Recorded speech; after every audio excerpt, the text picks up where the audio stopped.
Ya Allah, Ya Allah, Ya Allah, Ya Rahman, Ya Rahim, Ya Malik, Ya Quddus, Ya Salam, Ya Mu'min.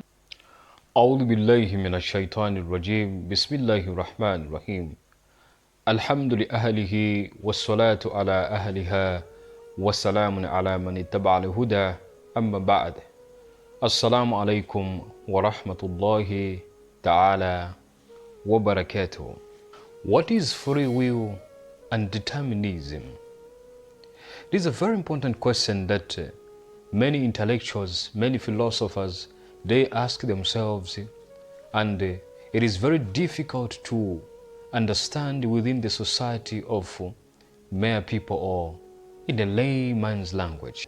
And it requires the true guidance, the guidance from Allah subhanahu wa ta'ala to the Prophet, to the people that are chosen to be the teachers of teaching mankind.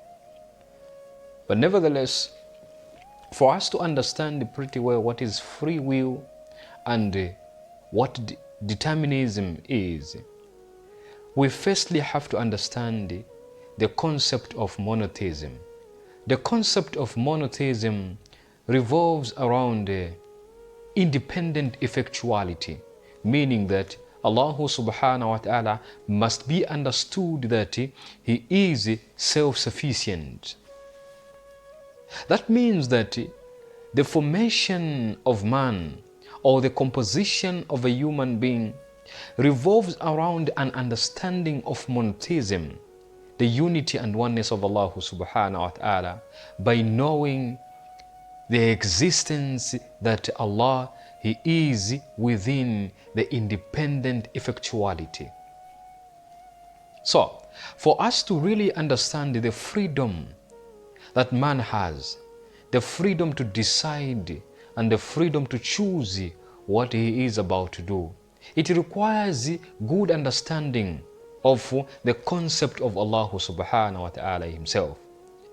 This is a very important science, and it is a very important subject to be discussed within the religious studies, especially in the Islamic society. This is to say that everything that a human being experiences and all the phenomena that is around this corporeal understanding or this physical world depends upon the consent, the will, the determination and the destiny of Allah subhanahu wa ta'ala that is within the decree that He decrees upon everything that is there. But for a person to understand what this really means within the human society or within this journey, it requires a lot of intellectual capacity within the religion, and it requires the good and the reliable teachers. Who are these people?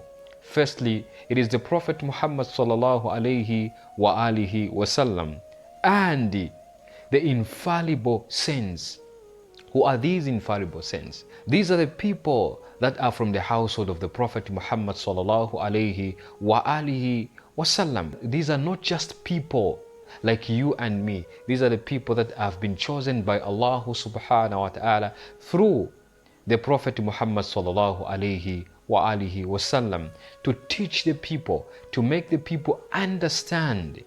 That means that the people that did not benefit from the teachings of these infallible beings, they deviated the way.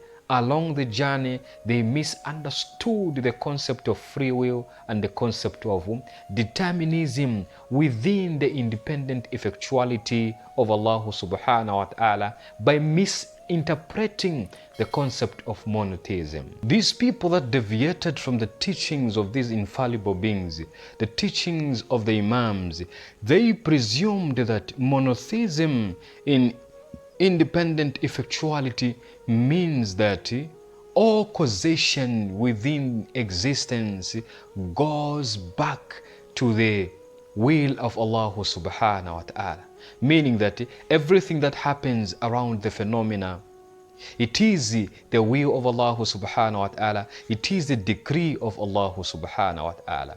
According to how they understand monotheism and according to how they get to presume what free will and determinism is that a human being does not have any role in the decisions of Allah subhanahu wa ta'ala. It means that a human being does not have free will and everything is determined and decreed.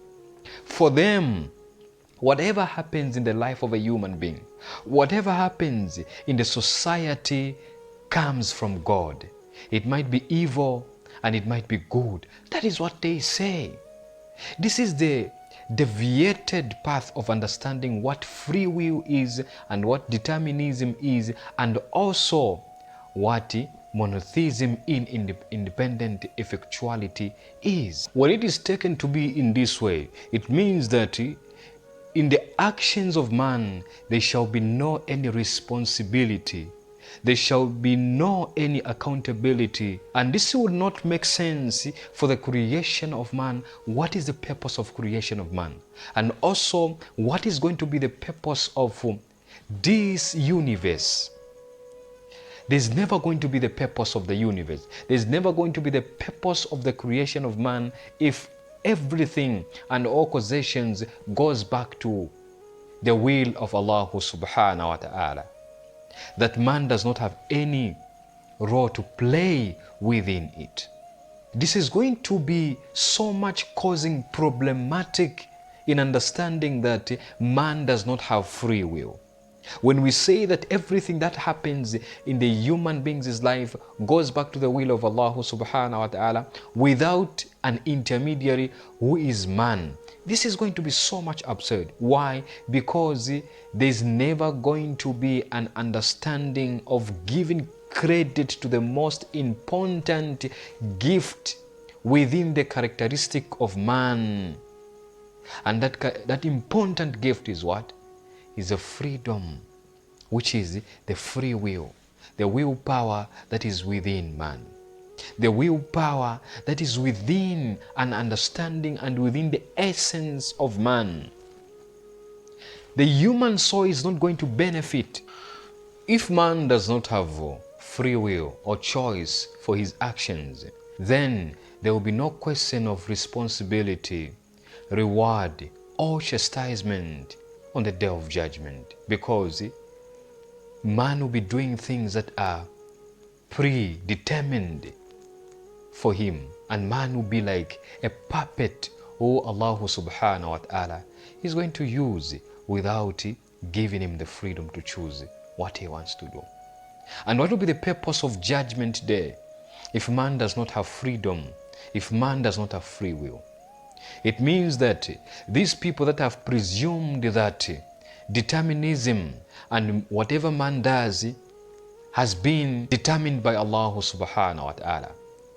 It is an insult to Allah subhanahu wa ta'ala in the simplest language, in the other way. Why?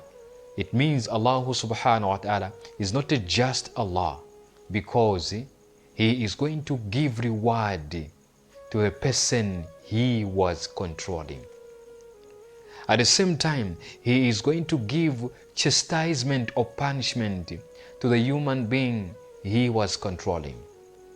That is an insult to Allah subhanahu wa ta'ala. That is an insult understanding for monotheism and independent effectuality. Those who were aware of this understanding of free will, determinism, monotheism, and human volition, they utilized the rightful teachers, the rightful people to give the teachings and to have the rightful interpretation of the Quran. That is because the Quran itself has grounded the very good foundations about understanding the concept of monotheism, which is going to be resulting in understanding the concept of human volition, which is free will and choice. They utilized these teachers, They utilize these interpreters of the Holy Quran, and therefore they did not find themselves to be part of those people that were diverted, or those people that distorted the intellectual capability or the intellectual ability to realize about what man has to do within his freedom to realize and freedom to choose. They regarded this free activity within themselves. They understood the free will and determinism within themselves as due to the power of Allah subhanahu wa ta'ala, the power of God, and it is concerned with the will of Allah subhanahu wa ta'ala. They are the next level agent of understanding the knowledge of this free will and this freedom to choose. They accepted the responsibility that was attached to the will of Allah subhanahu wa ta'ala, and within themselves the attachment of free will, the freedom to choose, the freedom to understand that they are independent beings. But Allah subhanahu wa ta'ala lays the foundation of everything, and they did not forget that for whatever they do, Allah subhanahu wa ta'ala has got knowledge of it. When Allah subhanahu wa ta'ala has got knowledge of everything that a human being is going to do or he is about to do, does not mean that Allah is influencing the decision of a person, or Allah is giving the direct decision of a human being. Then it means it will be senseless for the purpose of the creation of a human being. The power to decide and choose is one of the most obvious factors within the life of man, because this is the knowledge of awareness. This is something that is within the awareness of mankind, which is one of the most identical factors and qualities of knowledge that is within man. That is to say, the psychology of man has got already an understanding and is aware of this ability, this power to decide and choose. That is what we can say. This is part of the knowledge by presence, the knowledge that is inward into man. Therefore, man is not a puppet. Man is not somebody that Allah subhanahu wa ta'ala uses without his consent. Allah subhanahu wa ta'ala in the Holy Quran, Surah Al-Balad, verse number 8 to 10, he says, Na'udhu billahi minash shaitan rajim, Bismillahir Rahmanir Rahim. Alam naj'al lahu aynayn? Have we not created man with two eyes, to see, to understand, to observe, and to act upon what he sees? Allah continues by saying, وَلِسَانًا وَشَفَتَيْنِ, and we've given this man a tongue and two lips. وَهَدَيْنَاهُ النَّجِدَيْنِ, and we have guided man along the two ways, the two paths. That is the path of good and the path of evil.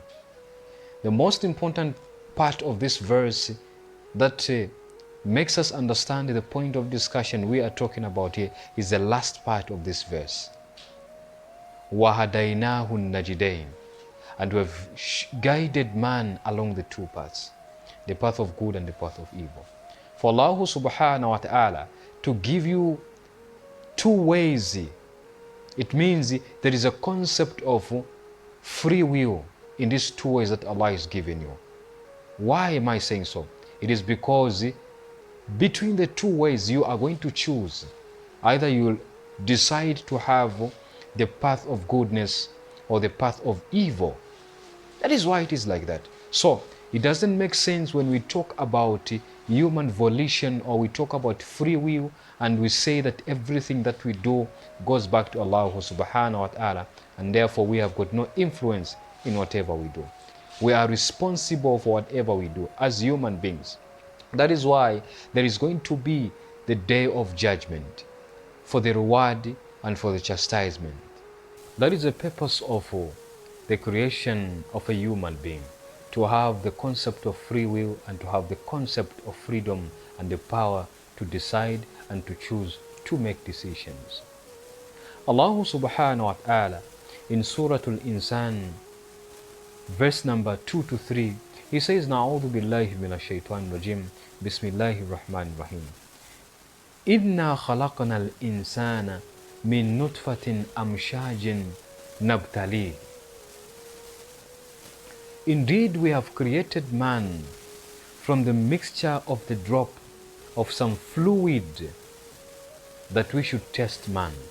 How can Allah Tabarak wa Ta'ala give you the examination, the test, if whatever you've been doing is coming out of the puppet understanding? If you are a puppet, everything that you do was determined for you, was predestined for you, how can you have the test? How can you have the examination if you have got no free will, no freedom? That means that Allah subhanahu wa ta'ala is not a just Allah subhanahu wa ta'ala when we take him to be like that. But in that way, Allah, we cannot consider him to be like that. Allah is the just Allah tabarak wa ta'ala. Allah is the Allah that stands with the unity and an understanding of monotheism. And in verse number 3, Allah tabarak wa ta'ala, he continues by saying, Inna hadaynahu sabila, imma shakiran wa imma kafura. And we have guided this man, we have granted him guidance along the path, be he grateful or ungrateful. You can never be grateful or ungrateful if there's no choice within yourself. It means the ability of free will is within yourself, so that you should be grateful or ungrateful from Allah subhanahu wa ta'ala. That shows that we are the people with the free will, and this humanistic volition is within us. It is a knowledge by presence, and yet we need to understand that. Assalamu alaikum wa rahmatullahi ta'ala wa barakatuh. Inna Allah wa malaikatahu yusalluna ala an-nabi ya ayyuhalladhina amanu sallu alayhi wa sallimu taslima.